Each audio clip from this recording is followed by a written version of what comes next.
Hello students, welcome back to my YouTube channel. ನಾನು ನಿಮಗೆ ಇವತ್ತಿನ ವಿಡಿಯೋದಲ್ಲಿ debtors turnover ratio and creditors turnover ratio combined ಆಗಿ question ಕೊಟ್ಟಾಗ ಹೇಗೆ ಪ್ರಾಬ್ಲಮ್ ಮಾಡಬೇಕು ಅನ್ನೋದನ್ನು ನಾನು ನಿಮಗೆ ಇವತ್ತಿನ ವಿಡಿಯೋದಲ್ಲಿ ತಿಳಿಸ್ಕೊಡ್ತಾ ಇದ್ದೀನಿ. ಪ್ರೀವಿಯಸ್ ವಿಡಿಯೋದಲ್ಲಿ ನಾನು ನಿಮಗೆ ಡೆಟಾಸ್ ಟರ್ನೋವರ್ ರೇಷಿಯೋ ಅಂತಂದರೆ ಏನು, ಡೆಟ್ ಕಲೆಕ್ಷನ್ ಪೀರಿಯಡ್ ಅಂತಂದರೆ ಏನು, ಹೇಗೆ ಪ್ರಾಬ್ಲಮ್ ಮಾಡಬೇಕು ಅನ್ನೋದನ್ನು ಪ್ರೀವಿಯಸ್ ವಿಡಿಯೋದಲ್ಲಿ ತಿಳಿಸಿದ್ದೆ. ಸೊ ಇವತ್ತಿನ ವಿಡಿಯೋದಲ್ಲಿ debtors turnover ratio and then creditors turnover ratio ಎರಡೂ ಕ್ವಶನಲ್ಲಿ ಎರಡನ್ನೂ ಕಂಬೈನ್ಡ್ ಆಗಿ ಕೊಟ್ಟಾಗ ಹೇಗೆ ಅದನ್ನು ಫೈಂಡ್ ಔಟ್ ಮಾಡಬೇಕು ಅನ್ನೋದನ್ನು ಇವತ್ತಿನ ವಿಡಿಯೋದಲ್ಲಿ ತಿಳಿಸ್ಕೊಡ್ತಾ ಇದ್ದೀನಿ. ಸೊ ಪ್ರಾಬ್ಲಮ್ ಮಾಡೋದಕ್ಕಿಂತ ಮುಂಚೆ ಕ್ರೆಡಿಟಾಸ್ ಟರ್ನೋವರ್ ರೇಷಿಯೋ ಫಾರ್ಮುಲಾ ಈ ಥರದಲ್ಲಿದೆ. So creditors turnover ratio formula ಬರ್ಕೊಳ್ಳಿ. Net annual credit purchase divided by average trade creditors. Average payment period ಅಥವಾ ಡೆಟ್ ಪೇಮೆಂಟ್ ಪೀರಿಯಡ್ ಅಂದರೆ ಒಂದೇ, ಆವರೇಜ್ ಪೇಮೆಂಟ್ ಪೀರಿಯಡ್ ಅಂತಂದ್ರೆ ಒಂದೇ. ಆವರೇಜ್ ಪೇಮೆಂಟ್ ಪೀರಿಯಡ್ಗೆ ಫಾರ್ಮುಲಾ ನೋಡಿ, ನೆಟ್ ಆ್ಯನ್ಯುವಲ್ ಕ್ರೆಡಿಟಾಸ್ ಟರ್ನೋವರ್ ರೇಷಿಯೋದು ಏನು ಫಾರ್ಮುಲಾ ಇದೆಯೋ ಅದೇ ಫಾರ್ಮುಲಾ ರಿವರ್ಸ್ ಬರ್ಕೊಂಡ್ರಾಯ್ತು. Average trade creditors divided by net annual credit purchase into 365. Creditors turnover ರೇಷಿಯೋದ ಫಾರ್ಮುಲಾನೇ ರಿವರ್ಸ್ ಬರ್ಕೊಳ್ಳೋದು. So net annual credit purchase ಹೇಗೆ ಬರುತ್ತೆ ಅಂತಂದರೆ, ಟೋಟಲ್ ಪರ್ಚೇಸಿಂದ ಕ್ಯಾಶ್ ಪರ್ಚೇಸ್ ಮತ್ತು ಪರ್ಚೇಸ್ ರಿಟರ್ನನ್ನು ಲೆಸ್ ಮಾಡಿದಾಗ ನೆಟ್ ಆ್ಯನ್ಯುವಲ್ ಕ್ರೆಡಿಟ್ ಪರ್ಚೇಸ್ ಸಿಗುತ್ತೆ. ಆವರೇಜ್ ಟ್ರೇಡ್ ಕ್ರೆಡಿಟಾರ್ಸ್ ಹೇಗೆ ಫೈಂಡ್ ಔಟ್ ಮಾಡಬೇಕು ಅಂತಂದರೆ, opening creditors, closing creditors, opening bills payable, closing bills payable ಅವಸ್ಥೆನ ಆ್ಯಡ್ ಮಾಡಿ ಡಿವೈಡೆಡ್ ಬೈ 2 ಮಾಡಿದ್ರೆ ಆಯಿತು. ಪ್ರಾಬ್ಲಮ್ ಹೇಗೆ ಮಾಡಬೇಕು ಅನ್ನೋದನ್ನು ನಾನು ನಿಮಗೆ ಈಗ ತಿಳಿಸ್ಕೊಡ್ತೀನಿ. ಕ್ವಶನ್ ಈ ಥರದಲ್ಲಿದೆ. ಟೋಟಲ್ ಸೇಲ್ಸ್ ಕೊಟ್ಟಿದ್ದಾರೆ, ಕ್ಯಾಶ್ ಸೇಲ್ಸ್ ಕೊಟ್ಟಿದ್ದಾರೆ, ಟೋಟಲ್ ಪರ್ಚೇಸ್ ಕೊಟ್ಟಿದ್ದಾರೆ, ಕ್ಯಾಶ್ ಪರ್ಚೇಸ್ ಕೊಟ್ಟಿದ್ದಾರೆ, return inward, return outward, debtors, creditors, bills receivable, bills payable ಇವಿಷ್ಟು ಇನ್ಫಾರ್ಮೇಷನ್ ಕೊಟ್ಟಿದ್ದಾರೆ. ಸೊ ಫಸ್ಟು ನಾನು debtors turnover ratio find out ಮಾಡ್ಕೊಳ್ತಾ ಇದ್ದೀನಿ. Debtors turnover ratio formula ಏನು? Net annual credit sales divided by average trade debtors. ನೋಡಿ, net annual credit sales ಹೇಗೆ ಬರುತ್ತೆ ಅಂತಂದರೆ, ಟೋಟಲ್ ಸೇಲ್ಸಿಂದ ಕ್ಯಾಶ್ ಸೇಲ್ಸನ್ನು ಲೆಸ್ ಮಾಡಬೇಕು, ದೆನ್ ಸೇಲ್ಸ್ ರಿಟರ್ನನ್ನು ಲೆಸ್ ಮಾಡಬೇಕು. ಆವಾಗ ನಮಗೆ ನೆಟ್ ಆ್ಯನ್ಯುವಲ್ ಕ್ರೆಡಿಟ್ ಸೇಲ್ಸ್ ಸಿಗುತ್ತೆ. ಸೊ ಸೇಲ್ಸ್ ರಿಟರ್ನ್ ಅಂತ ಕೊಡೋ ಬದಲು ನಾನು ನಿಮಗೆ ಕೋಡ್ ವರ್ಡ್ ಹೇಳಿದ್ದೆ ನೋಡಿ, ಶ್ರೀ ಅಂತ. ಸೇಲ್ಸ್ ರಿಟರ್ನ್ ಅಂತ ಕೊಡೋ ಬದಲು ರಿಟರ್ನ್ ಇನ್ವರ್ಡ್ ಅಂತ ಬೇಕಾದರೂ ಕೊಡ್ಬೋದು. ರಿಟರ್ನ್ ಇನ್ವರ್ಡ್ ಅಂತಂದ್ರೂ ಒಂದೇ, ಸೇಲ್ಸ್ ರಿಟರ್ನ್ ಅಂತಂದ್ರೂ ಒಂದೇ. ಅದೇ ಥರನೇ ಪ್ರೋ ಅಂತಲೂ ನೆನ್ಪಿಟ್ಕೊಳ್ಳಿ. ರಿಟರ್ನ್ ಔಟ್ವರ್ಡ್ ಅಂತಂದ್ರೂ ಒಂದೇ, ಪರ್ಚೇಸ್ ರಿಟರ್ನ್ ಅಂದ್ರೂ ಒಂದೇ. ನೋಡಿ, ಈ ಪ್ರಾಬ್ಲಮ್ನಲ್ಲಿ ಸೇಲ್ಸ್ ರಿಟರ್ನ್ ಅಂತ ಕೊಡಲಿಲ್ಲ, ರಿಟರ್ನ್ ಇನ್ವರ್ಡ್ ಅಂತ ಕೊಟ್ಟಿದ್ದಾರೆ. ಟೋಟಲ್ ಸೇಲ್ಸ್ ಎಷ್ಟಿದೆ? ಟೋಟಲ್ ಸೇಲ್ಸ್ 2 ಲಕ್ಷ ಇದೆ.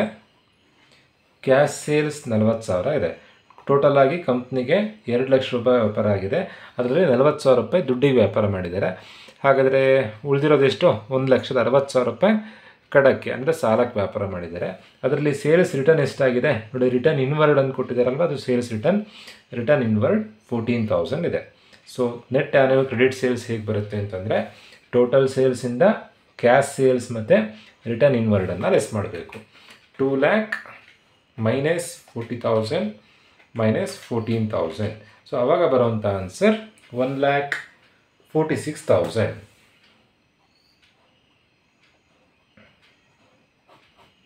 ಅಲ್ಲಿಗೆ ನೆಟ್ ಆ್ಯನ್ಯುವಲ್ ಕ್ರೆಡಿಟ್ ಸೇಲ್ಸನ್ನು ಫೈಂಡ್ ಔಟ್ ಮಾಡಿ ಆಯಿತು. 1,46,000 divided by average trade debtors. ನೋಡಿ, ಆವ್ರೇಜ್ ಟ್ರೇಡ್ ಡೆಟಾರ್ಸನ್ನು ಫೈಂಡ್ ಔಟ್ ಮಾಡೋದು ಹೇಗೆ ಅಂತಂದರೆ, ಓಪನಿಂಗ್ ಡೆಟಾರ್ಸ್ ಮತ್ತು closing debtors. Opening bills receivable, closing bills receivable ಇವಿಷ್ಟನ್ನು ಆ್ಯಡ್ ಮಾಡಿ ಡಿವೈಡೆಡ್ ಬೈ 2 ಮಾಡಿದ್ರೆ ಆಯಿತು. ನೋಡಿ, ಡೆಟಾರ್ಸ್ 2 ಡೆಟಾರ್ಸ್ ಕೊಟ್ಟಿದ್ದಾರೆ. ಒಂದು ಓಪನಿಂಗ್ ಇದೆ, 1 ಇದ್ದರೆ ಓಪನಿಂಗು, 31st ಇದ್ದರೆ ಕ್ಲೋಸಿಂಗು. ಓಪನಿಂಗ್ ಡೆಟಾರ್ಸ್ ಎಷ್ಟಿದೆ? 14,000 ಇದೆ. ಕ್ಲೋಸಿಂಗ್ ಡೆಟಾರ್ಸ್ 18,000 ಇದೆ. ದೆನ್ ಓಪನಿಂಗ್ ಬಿಲ್ಸ್ ರಿಸೀವಬಲ್ 12,000 ಇದೆ. ಕ್ಲೋಸಿಂಗ್ ಬಿಲ್ಸ್ ರಿಸೀವಬಲ್ 4,000 ಇದೆ. ಸೊ ಇವಿಷ್ಟನ್ನು ಆ್ಯಡ್ ಮಾಡಿ ಡಿವೈಡೆಡ್ ಬೈ 2 ಮಾಡಿದ್ರೆ ನಮಗೆ ಆವ್ರೇಜ್ ಟ್ರೇಡ್ ಡಿಟಾರ್ಸ್ ಸಿಗುತ್ತೆ. ಏನಕ್ಕೆ divided by 2? Debtors and bills receivable 2 entry ಇದೆ. So divided by 2. 14,000 plus 18,000 plus 12,000 plus 4,000 ಮಾಡಿದಾಗ 14 plus 18 plus 12 plus 4. So the answer is 48,000 ಬರುತ್ತೆ. 48,000 ಡಿವೈಡೆಡ್ ಬೈ 2 ಮಾಡಿದಾಗ ಬರುವಂಥ answer 24,000. So 1,46,000 divided by 24,000. So ಬರುವಂಥ ಆನ್ಸರ್ ಎಷ್ಟು ಅಂತಂದರೆ 6.08. ಆನ್ಸರನ್ನು ಟೈಮ್ಸಲ್ಲಿ ಬರೀಬೇಕು. ಅಲ್ಲಿಗೆ ಡೆಟಾಸ್ ಟರ್ನ್ ಓವರ್ ರೇಷಿಯೋ ಆಯಿತು.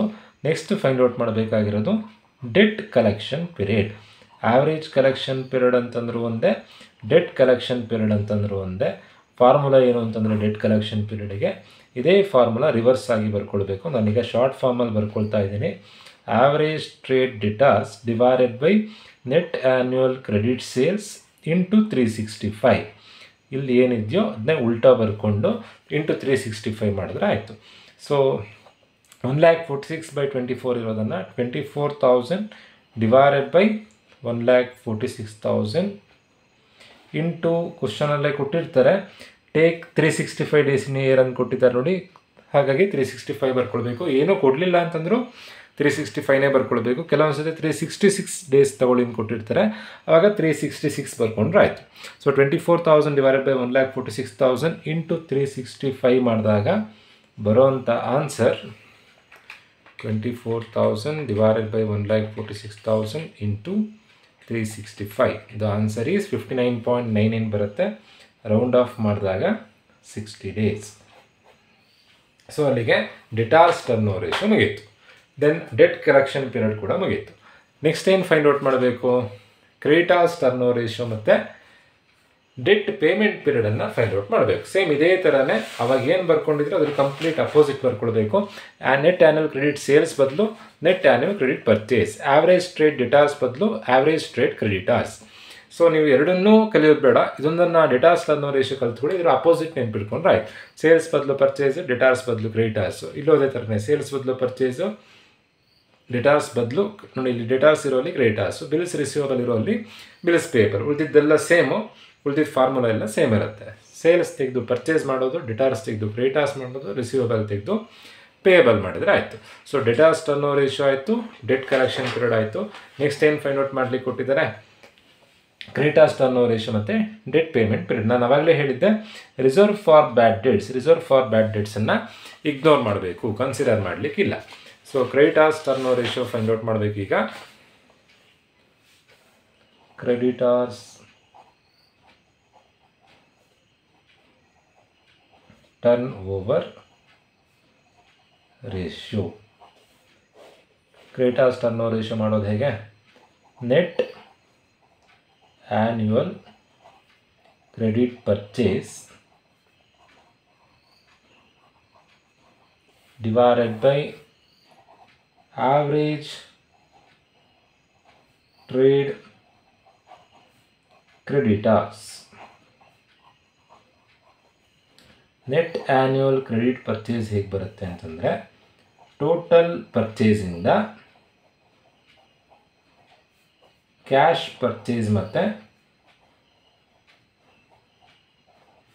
ಪರ್ಚೇಸ್ ರಿಟರ್ನನ್ನು ಲೆಸ್ ಮಾಡಿದರೆ ನೆಟ್ ಆ್ಯನ್ಯುವಲ್ ಕ್ರೆಡಿಟ್ ಪರ್ಚೇಸ್ ಸಿಗುತ್ತೆ. ಸೊ ಈ ಕ್ವಶನಲ್ಲಿರುವಂಥ ಟೋಟಲ್ ಪರ್ಚೇಸು 10 lakh ಇದೆ. ಕ್ಯಾಶ್ ಪರ್ಚೇಸು 1 lakh ಇದೆ. ಪರ್ಚೇಸ್ ರಿಟರ್ನ್ ಅಂದ್ರೆ ಒಂದೇ, code word pro. Return outward ಅಂದ್ರೆ ಒಂದೇ, ರಿಟರ್ನ್ ಔಟ್ವರ್ಡ್ 20,000 ಕೊಟ್ಟಿದ್ದಾರೆ. ಸೊ ಲೆಸ್ ಮಾಡಿದಾಗ ಬರೋವಂಥ answer 8,80,000. Net annual credit purchase find out ಮಾಡಿ ಆಯಿತು. 8,80,000 divided by average trade creditors find out ಮಾಡೋದು ಹೇಗೆ ಅಂತಂದರೆ opening creditors, closing creditors, opening bills payable, closing bills payable, ಇವಿಷ್ಟನ್ನು ಆ್ಯಡ್ ಮಾಡಿ ಡಿವೈಡೆಡ್ ಬೈ 2 ಮಾಡಬೇಕು. ನೋಡಿ ಓಪನಿಂಗ್ ಕ್ರೆಡಿಟಾರ್ಸ್ ಎಷ್ಟಿದೆ? ಕ್ರೆಡಿಟಾರ್ಸ್ ಅಂತ ಹೇಳಿ 1 ಅಂತಿರೋದು ಓಪನಿಂಗ್, 31st ಅಂತಿರೋದು closing. Opening creditors 2 lakh, closing creditors 1 lakh. Opening bills payable 40,000. Closing bills payable 60,000. So the answer is 2 lakh plus 1 lakh plus 40,000 plus 60,000. 4 lakh divided by 2. 4 lakh divided by 2 ಮಾಡಿದಾಗ answer 2 lakh ಬರುತ್ತೆ. So ಅದು average trade creditors. So 8,80,000 divided by 2 lakh ಮಾಡಿದಾಗ answer 4.4 ಬರುತ್ತೆ. ಅದು creditors turnover ratio. ಆನ್ಸರನ್ನು ಟೈಮ್ಸಲ್ಲಿ ಬರೀಬೇಕು, 4.4 times. Next ನೀವೇನು ಫೈಂಡ್ ಔಟ್ ಮಾಡಬೇಕು? Debt payment period. Debt payment ಪೀರಿಯಡಿಗೆ ಮೇಲೆ ಏನು ಫಾರ್ಮುಲಾ ಬರ್ಕೊಂಡಿದ್ದೀರೋ ಅದೇ ಫಾರ್ಮುಲಾ ರಿವರ್ಸ್ ಬರ್ಕೊಂಡ್ರಾಯ್ತು. ಆವ್ರೇಜ್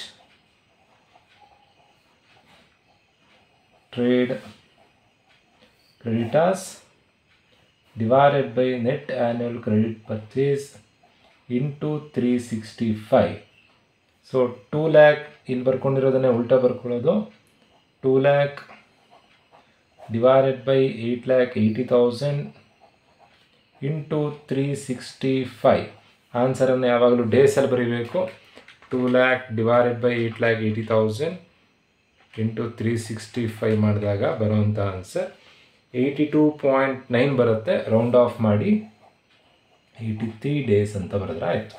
ಸೊ ಈ ಥರದಲ್ಲಿ ನೀವು ಡೆಟಾರ್ಸ್ ಟರ್ನ್ ಓವರ್ ರೇಷಿಯೋ ಮತ್ತು ಕ್ರೆಡಿಟಾರ್ಸ್ ಟರ್ನ್ ಓವರ್ ರೇಷಿಯೋ ಪ್ರಾಬ್ಲಮನ್ನು ಮಾಡಬೇಕಾಗತ್ತೆ. ಇದರಲ್ಲಿ ಯಾವುದೇ ಥರ ಅಡ್ಜಸ್ಟ್ಮೆಂಟ್ ಬರಲ್ಲ, ಸಿಂಪಲ್ ಪ್ರಾಬ್ಲಮ್. ಬಟ್ ಈ ಕ್ವಶನಲ್ಲಿ ರಿಸರ್ವ್ ಫಾರ್ ಬ್ಯಾಡ್ ಡೇಟ್ಸ್ ಕೊಟ್ಟಿದ್ರು, ರಿಸರ್ವ್ ಫಾರ್ ಬ್ಯಾಡ್ ಡೇಟ್ಸನ್ನು ಕನ್ಸಿಡರ್ ಮಾಡಲಿಕ್ಕಿಲ್ಲ.